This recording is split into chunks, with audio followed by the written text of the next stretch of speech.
Commencé le commerce depuis avant que tu ne commences.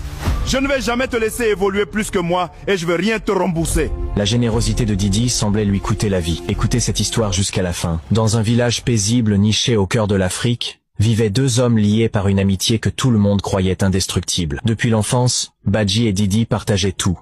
Leurs rêves, leurs secrets, leurs ambitions. Ensemble, ils avaient grandi dans la pauvreté, mais grâce au travail et à la persévérance, ils étaient devenus deux commerçants respectés. Badji tenait une boutique de matériaux de construction. On y trouvait du ciment, du fer, des tôles, et tout ce qu'il fallait pour bâtir des maisons solides. Didi, lui, vendait du riz, des pâtes, du sucre et toutes sortes de marchandises générales. Leur relation inspirait tout le village. On disait souvent, voilà deux frères que même le sang n'aurait pas pu rapprocher davantage. Mais comme le disent les anciens, le sourire de l'homme ne révèle pas toujours les pensées de son cœur. Un jour, Badji se retrouva dans le besoin. Son commerce n'avançait plus comme avant. Il voulait agrandir sa boutique, acheter de nouvelles marchandises et attirer plus de clients, mais il lui manquait l'argent nécessaire. Alors il se tourna vers son ami Didi. Sans hésiter, Didi lui prêta 20 millions de francs CFA. C'était une somme énorme, fruit de longues années de travail. Badji reçut l'argent, acheta des camions de matériaux et son commerce commença à prospérer. Les mois passèrent, puis une année, puis 2 années entières. Pourtant, Badji ne remboursa jamais l'argent. Didi, patient et confiant,